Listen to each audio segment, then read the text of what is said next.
이경실 씨가 현재 거주 중인 아파트가 경매로 넘어갔다는 소식인데 이건 어떻게 된 일이에요? 네, 오늘 오전에 전해진 소식입니다. 예. 이 개그우먼 이경실 씨가 소유하고 또 실거주한 걸로도 알려진 아파트인데요.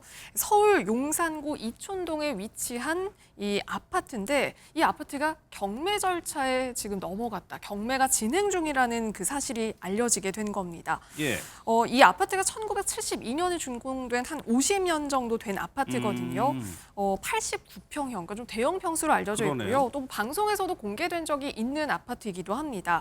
그런데 이경실 씨의 그 집이 아파트 그 경매에 나온 이유가 이경실 씨가 이 집을 담보로 돈을 빌렸는데 예. 이거를 갚지 않았기 때문으로 알려졌거든요. 아파트 담보로 돈을 빌리고 갚지 않았다. 그럼 대출금이 어느 정도나 됩니까? 지금 이경실 씨가 이 집을 담보로 해서 빌린 돈이 한 13억 3천만 원으로 알려졌습니다. 그런데 손정혜 변호사 지금 실거주 중이라고 하던데 이런 경우에도 살고 있다고 하더라도 그냥 경매로 넘어가나요? 채권자 입장에서는 받아야 될 돈을 못 받고 이자가 몇 개월 이상 연체되다 보니 이 채권을 해소하기 위해서는 부동산에 대한 경매 신청밖에 답이 없다라고 판단했을 가능성이 있고요. 예. 보통은 한두 번 밀린다고 해서 바로 경매 신청을 하지 않습니다. 경매 절차에도 비용이 들어가고 또 상당한 시간이 걸리기 때문에 어느 정도 시간을 허용해서 지켜보다가 이렇게 연체가 지속적으로 이루어지는 경우에는 경매 신청을 할 수밖에 없고요. 특히 경매가 개시되는 결정이 난다고 하더라도 즉시 경매가 이루어진다거나 경매로 바로 집이 넘어가는 것이 아니라 경매 절차에는 최소 6개월 이상 시간이 걸릴 수 있거든요. 예.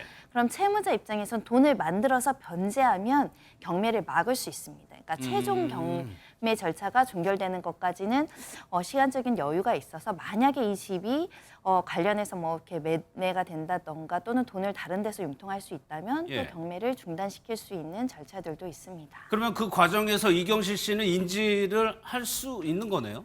일단 경매 개시 결정이 나온다거나 이런 것들은 다 알려지고 통지가 되기 때문에 예. 경매 개시 결정은 이미 알고 계시지 않을까라는 생각이 들고요. 특히 경매를 신청하겠다라는 입장도 아마 이 채권자 측에서 전달하지 않았을까 싶은데 그럼에도 경매 개시 결정까지 받았던 이유는 이경실 씨 입장에서도 이 집을 빨리 팔아서라도 이것을 마련하고 싶었는데 그쵸. 여의치 않은 사정이 있지 않았을까 생각이 들고 예. 이 채무액이 한 13억이 넘는다라고 한다면 이자율은 정확하게 확인할 수 없지만 그래도 한 달에 수백만 원씩의 이자가 나가야 되거든요.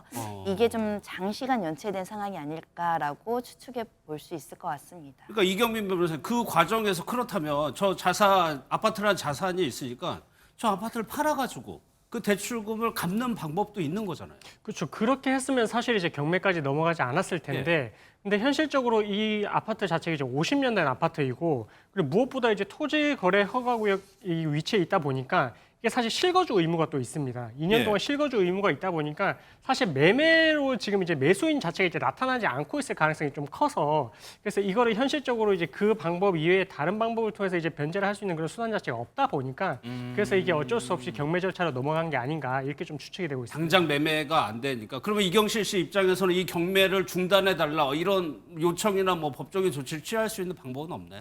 만약에 이제 채무자와 채권자, 그러니까 이경실 씨가 채권자와 합의가 돼서 이 채권자가 경매 신청을 취하를 해준다면 예. 그러면 이제 중단이 될 수가 있는데 근데 사실 채권자 입장에서는 그 자기가 못 받은 돈이 있기 때문에 이렇게 진행을 한 것이라서 그렇게 해줄 리가 좀 만무하거든요. 그래서 그런 경우라면 어쩔 수 없이 지금 이경실 씨 입장에서는 채무를 변제하는 쪽으로 가고 예. 그다음에 이제 경매 개시 결정에 대한 이의 신청을 통해서 이 경매 절차를 취소를 하는 쪽으로 그렇게 예. 가야 되지 않을까 싶습니다.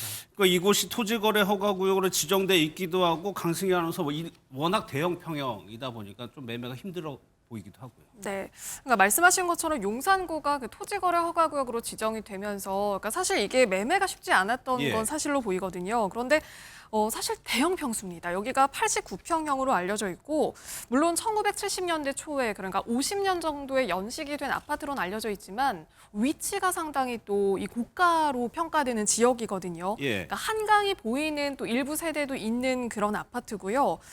이경실 씨는 이 아파트를 2007년에 한 14억 원 정도에 매입을 해서 지금까지 이걸 보유해온 걸로 알려져 있는데, 그러니까 이게 사실은 좀 아무래도 대형 평수기 때문에 좀 이게 매매는 쉽지 않았을 걸로 보입니다. 예, 참 이경실 씨가 좀 여러 가지 뭐 다사다난하다 이런 표현을 쓰기도 하는데 동침에 출연했던 영상 한번 보도록 하겠습니다.